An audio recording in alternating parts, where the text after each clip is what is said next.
Donc, les routes du futur. Selon nous, la route du futur sera faite en Gorilla Glass car elle peut supporter plus de 100 000 livres par pouce carré et de béton pour sa durabilité. Donc, la route sera faite de béton sur les côtés et de Gorilla Glass pour l'affichage numérique au milieu. Il y aura une station de rechargement sur le bord de la route pour les voitures qui seront principalement électriques. Et ces stations seront rechargées par une centrale hydroélectrique et par la friction des roues sur la route. Sur les grandes autoroutes, il y aura des dômes qui, à l'extérieur, comportera des plantes et des arbres et à l'intérieur, des chauffages.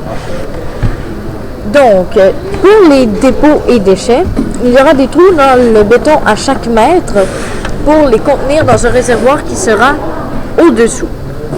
À chaque semaine, une entreprise prendra ces déchets et les réutilisera. Affichage et puce. Bonjour, moi c'est Pierre-Paul et je vais vous parler de l'affichage et de la puce.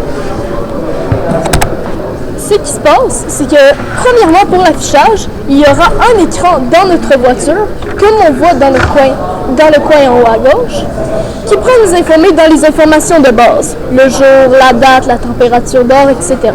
Et on peut aussi l'avoir en format miniature dans sa voiture. Maintenant, je vais vous parler de notre fameuse voiture, la Audi qu'on voit dans le coin en haut à droite. Cette voiture-là a premièrement un système de pilotage automatique qui est contrôlé par notre intelligence artificielle. Cette intelligence artificielle peut nous conduire n'importe où en prenant n'importe l'itinéraire le plus court possible. Si évidemment, on peut le faire. Ce qui va se passer, c'est que notre voiture est ultra sécuritaire parce que si on fait une seule fausse manœuvre, notre écran va automatiquement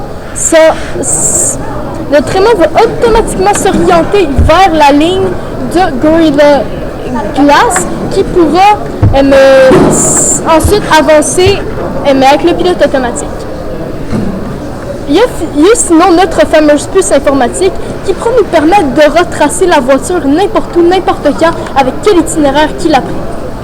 Si par exemple, on va dire Félix-Antoine Caron est allé au IGA à 9h15 du matin, eh bien, nous saurons grâce à nos satellites. Nous sommes inspirés du système EasyPass qui a été créé en 2001 qui permettait aussi de retracer la voiture en même temps que faire l'itinéraire. Maintenant, je vais vous parler de notre fameuse tour de contrôle. La tour de contrôle, pour la tour de contrôle, le principe est simple. Ce qui se passe, c'est que dans notre route, ce qui va refléter dans notre Gorilla Glass, ça va être une lumière verte. Ça veut signifier que nous pourrions passer à travers la route. S'il y a une lumière rouge, ça veut dire que nous ne pourrons pas passer prendre un autre itinéraire. Finalement, si notre voiture tombe en panne et que toutes les recharges sont inutilisables ou occupées, notre intelligence artificielle va automatiquement envoyer un appel à l'aide à la tour de contrôle qui va nous envoyer un technicien dans les plus proches minutes possibles. Merci beaucoup de nous avoir écoutés.